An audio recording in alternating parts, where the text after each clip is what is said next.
So good morning students. Today we are going to see a new part from the benign and malignant tumors of the oral cavity. Now what we are going to deal today is about the epithelial pathology or the epithelial tumors. So the part 1 is that what we are going to say today. This is actually the beginning part of this particular chapter. Now before we start with these epithelial tumors, we should know what a tumor really means. So the Will's definition of the tumors is going to give you an idea about the basic characteristic features that should be there in order to call it as a tumor.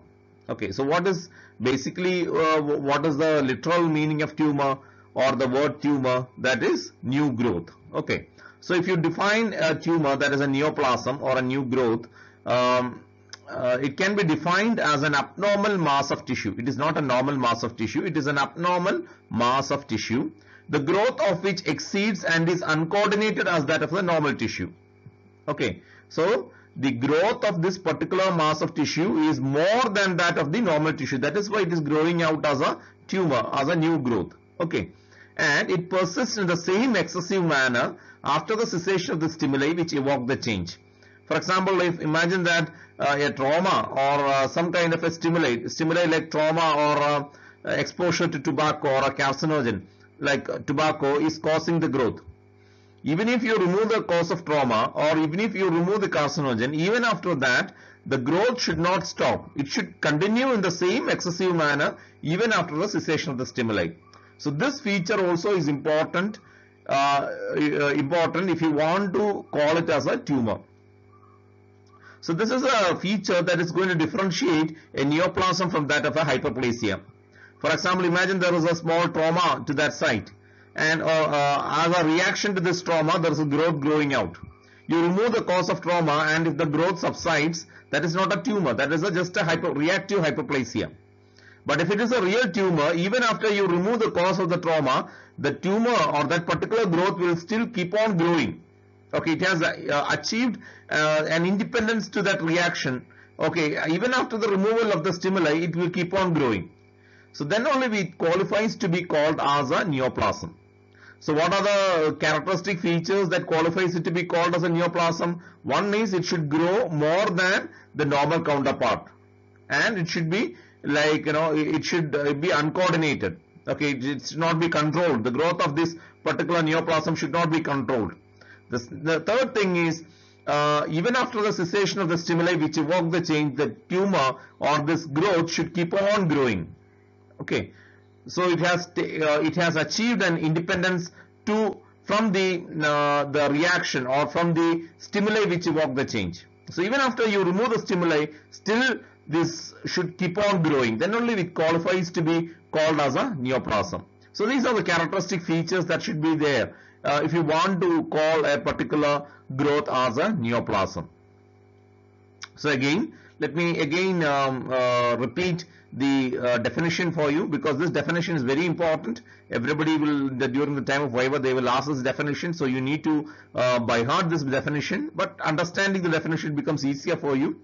A neoplasm can be defined as an abnormal mass of tissue. It is not a normal tissue, the growth of which exceeds and is uncoordinated as that of the normal tissue, and it persists in the same excessive manner after the cessation of the stimuli which evoke the change. So I have underlined all those important points that is going to define this particular neoplasm.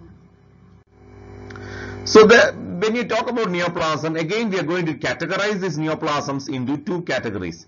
One is the benign neoplasms, the other one is the malignant neoplasms.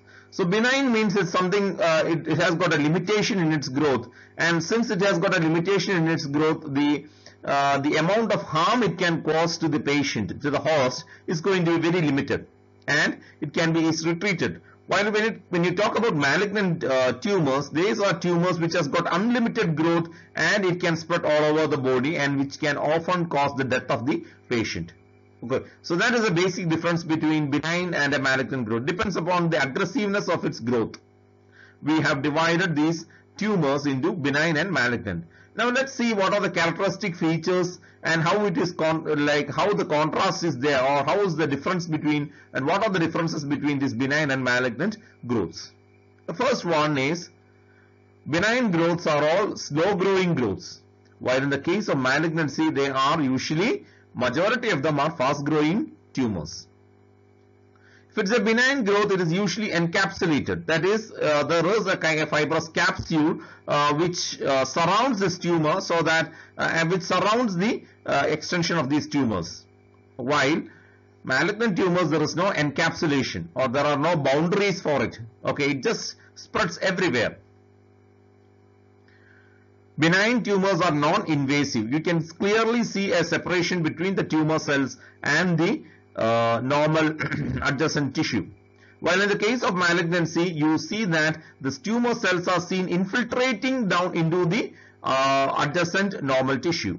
So, benign growths are non-invasive. That means that they can see a clear separation between the tumor cells and the tumor tissue and the normal tissue, while malignant tumors, you cannot make out the border between the tumor and the normal adjacent tissue, because the tumor cells are seen infiltrating or growing into the adjacent normal tissue.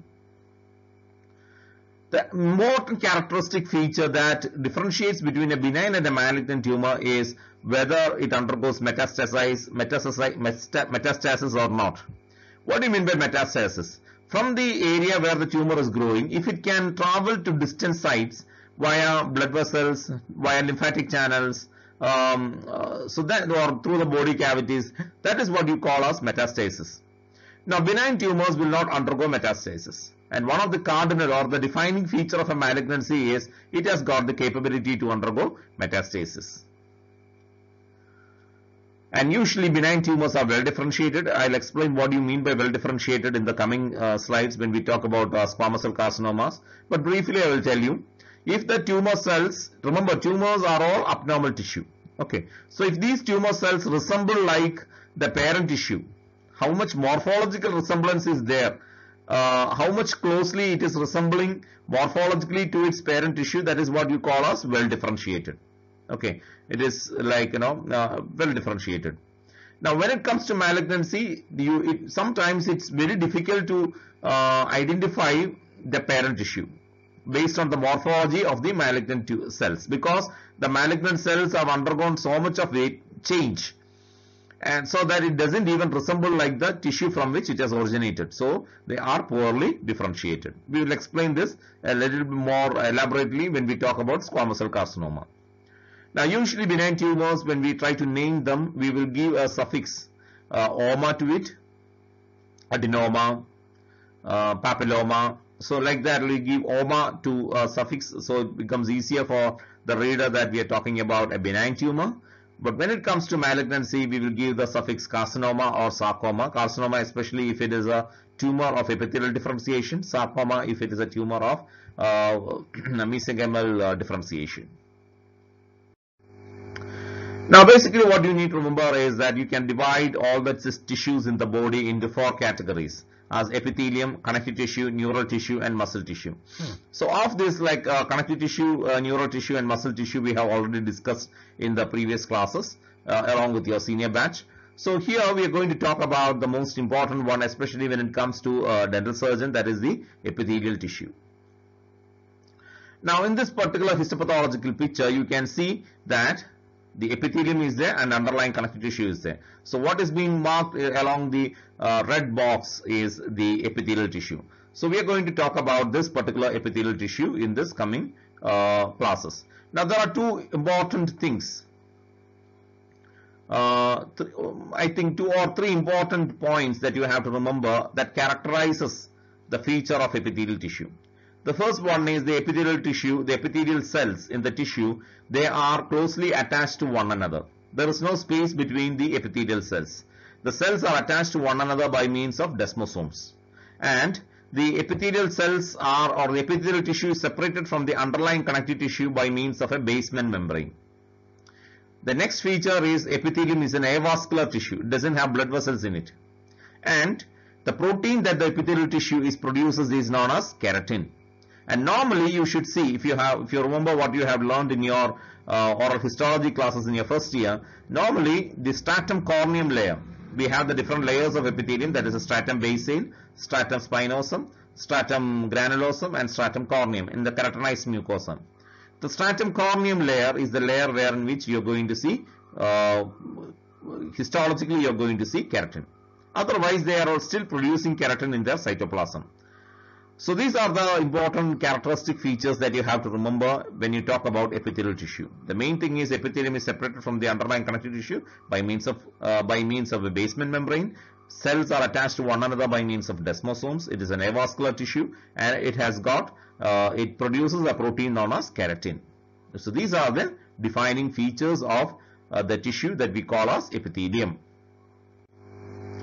Now we are going to talk about the benign tumors of epithelium. The tumors that we are going to discuss is the squamous papilloma, verruca vulgaris and keratoacanthoma. And nevus is also there. Nevus is actually a benign tumor of nevus cells which are actually neural crust in origin. So we are not going to discuss them in this particular portion. We will discuss that along with separately along with malignant melanomas. So today we are going to talk about squamous papilloma, verruca vulgaris and keratoacanthoma. These are all the tumors of the keratinocytes or the epithelial cells. The first one is the squamous papilloma. It is the fourth most common oral mucosal mass. So remember, this is something that you're going to see routinely, like very frequently in your clinical practice. So you should know how to identify it, and you should know what is the treatment options available for you, and what is the prognosis, so that you can reassure the patient.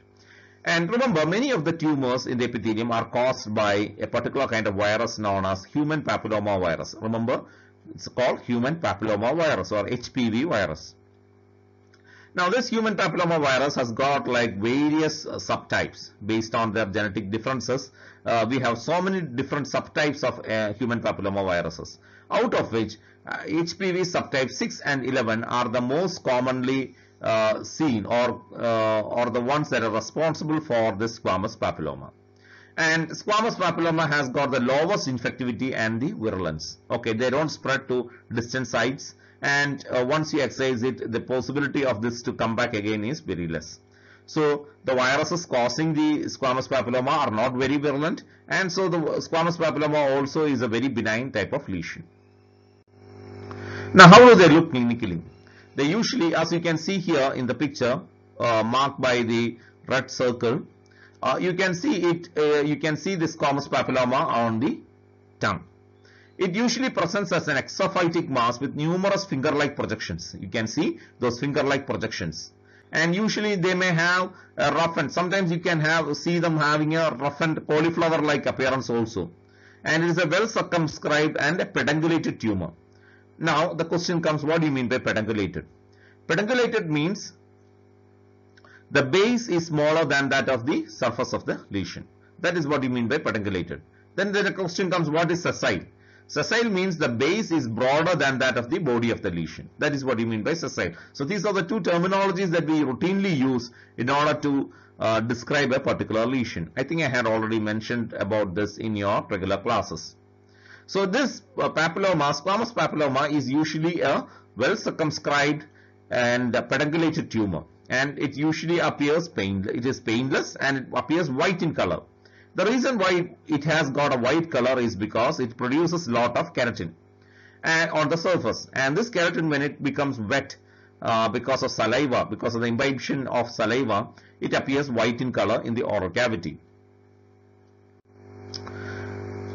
So intraorally, sometimes you can see it as a cauliflower-like growth. You can see them here, and intraorally most commonly seen. The other areas where you see them are tongue, lips, buccal mucosa, gingiva and palate. So here the red circle is pointing to an area where we have on the palate squamous papilloma, and majority are only a few millimeters in diameter.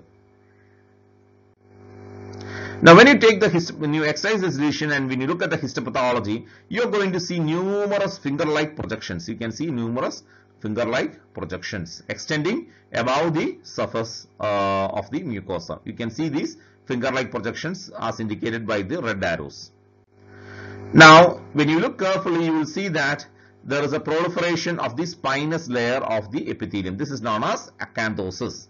So basically this is a tumor formed of the proliferation of the epithelial cells. So here you can see that the spinous layer of the epithelial cells, the red arrows are pointing to the spinous layer of epithelium, that is stratum basale is there, then stratum spinosum, then stratum granulosum, then stratum corneum. So that stratum spinosum part is have grown and they have become very thick, or they have like increased in its numbers. So that is what you mean by acanthosis. So basically in squamous papilloma you're going to see that the proliferation has occurred, or the increase in the numbers have occurred in the stratum spinosum layer. And if you look carefully, you will be able to see that each of these finger-like projections will have a thin core of connective tissue. So here you can see a thin core of connective tissue in each of this finger. So each finger will have finger-like projection of this squamous papilloma will have a thin core of connective tissue which carries the blood vessels, nutrient blood vessels, giving the nutrients to the epithelium which is proliferating.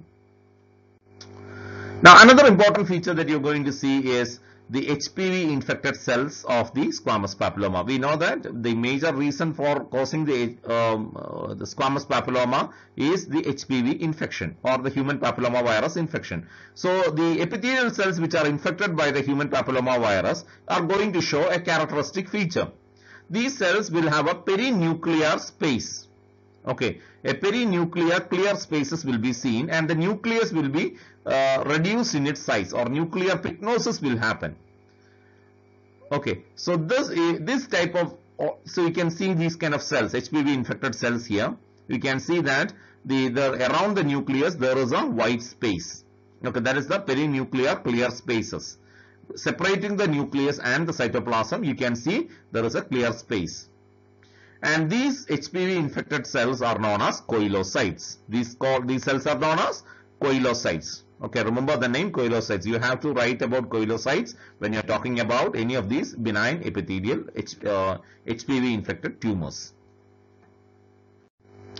So the treatment is excision, including the base, and recurrence is seen in a very small proportion of cases. So you don't have to worry too much about squamous papillomas. And you can reassure the patient that this is a very benign lesion and it has got a low infectivity rates. The next tumor in connection with squamous papilloma, what we have to see is the verruca vulgaris. So this is a tumor that is commonly seen on the skin, okay, not in the oral cavity. So in Malayalam we call it as arimbara. So this is basically again an HPV infected tumor. So you can see multiple clustered individual lesions on the hand. Okay, can you see? These multiple lesions are there. This is again caused by an human papilloma virus, but of a different strain. That is 2, 4 or 40. Any of these HPV viruses can cause the verruca vulgaris. Now what you need to remember is that it's a highly infective lesion. So the reason why we have given the name verruca vulgaris is because of the verruciform. Verruciform means irregularly, the surface is irregular. That is what you mean by verruciform. Pointed projections are there on the surface. Irregular pointed projections are known as verruciform surface. So it shows pointed verruciform projections on the surface, and it is usually peduncle, which has got a narrow stalk. And what you need to remember is that it is contagious and it can spread to the other sides. Usually if you have verruca vulgaris on the hands, and if you keep it like, if you touch those areas to the other parts of the body, this lesion tends to spread to the other parts. So it's highly contagious. And if a person having verruca vulgaris keep his fingers in his mouth, there is a possibility that this verruca vulgaris can spread into the oral cavity also. Otherwise, it's not that common to see verruca vulgaris in the oral cavity.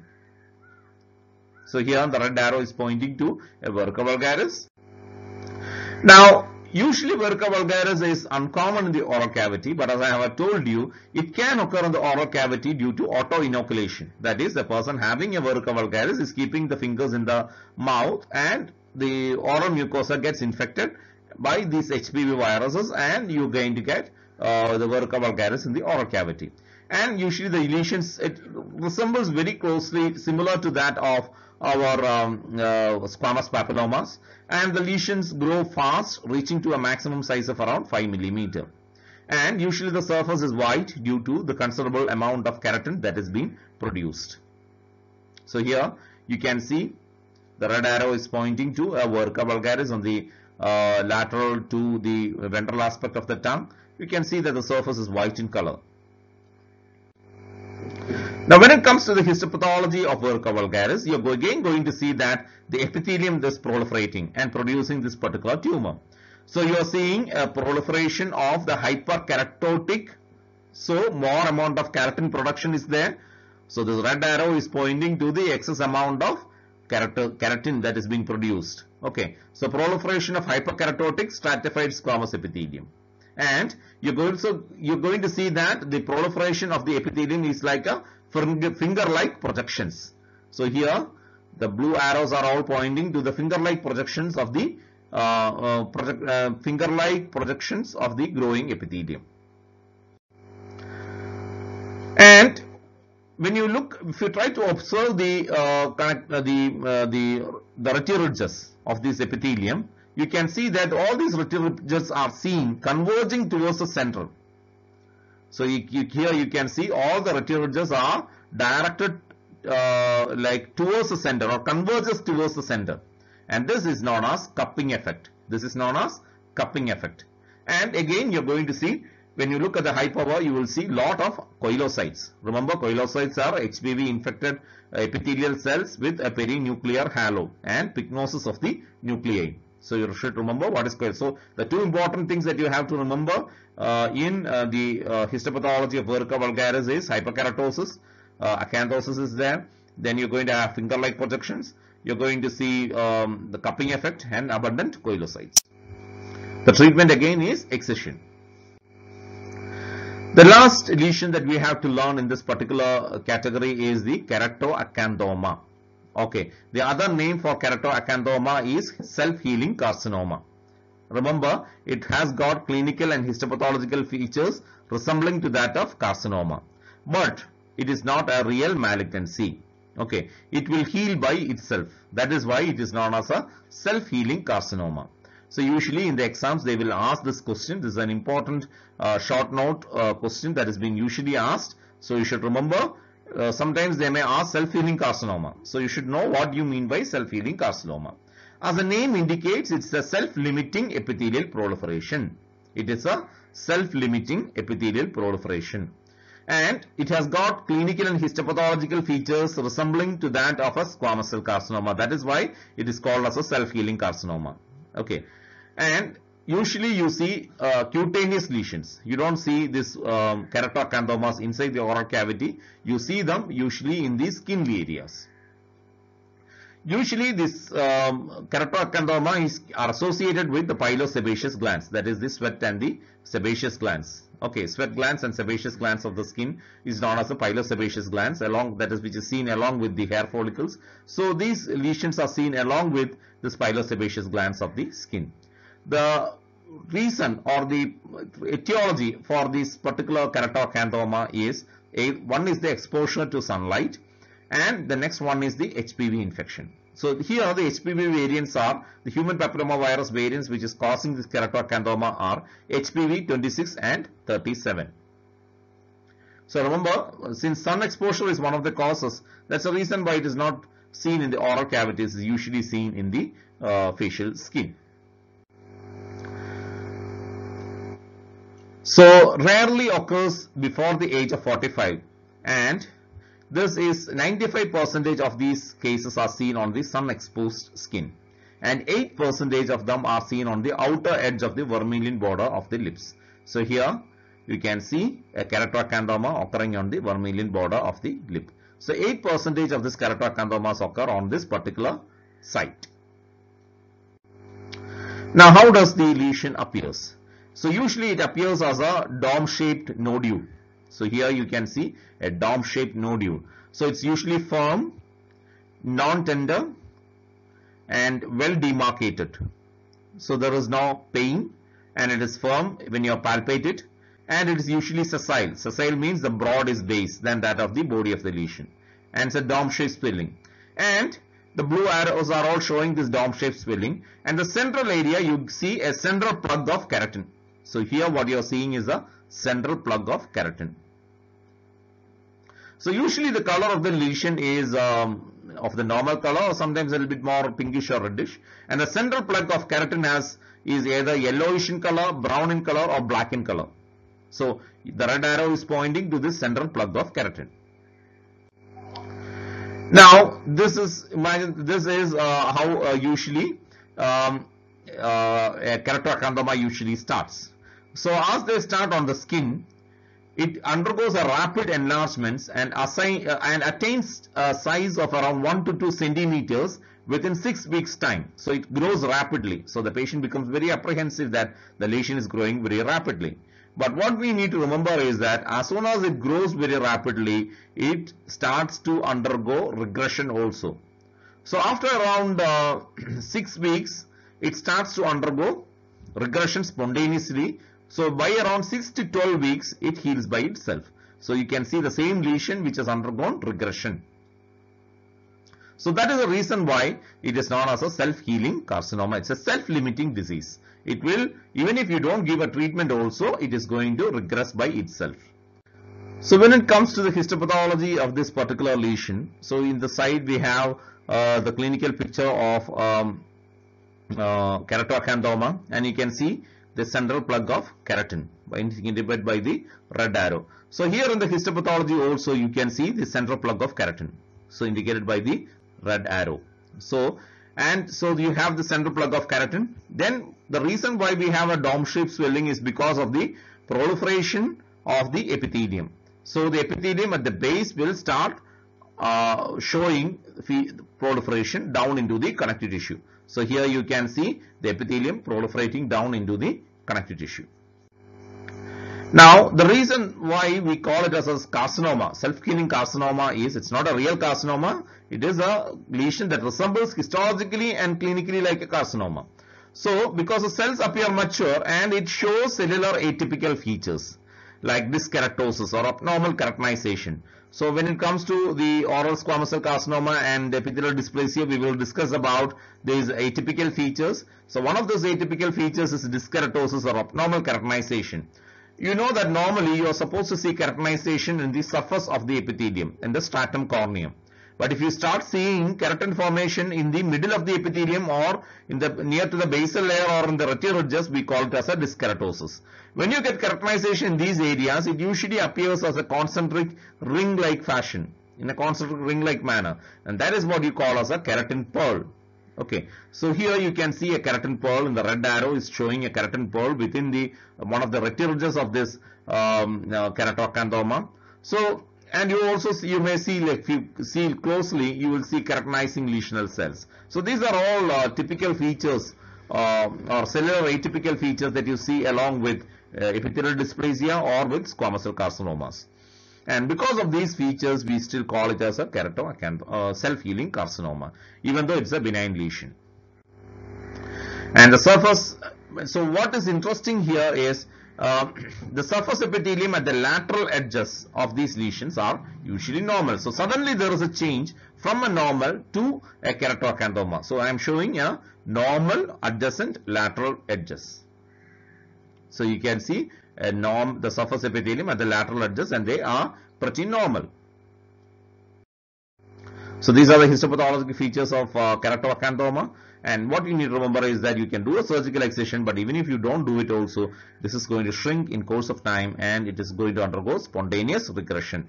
And that is the reason why we call it as a self-healing carcinoma, because they can ask the question as a self-healing carcinoma. Remember, it usually occurs on the sun-exposed skin, and 95% of the lesions occur on the sun-exposed skin, and around 8% of them occur on the vermilion border of the lips. That is why, as a dental surgeon, it is very important for us.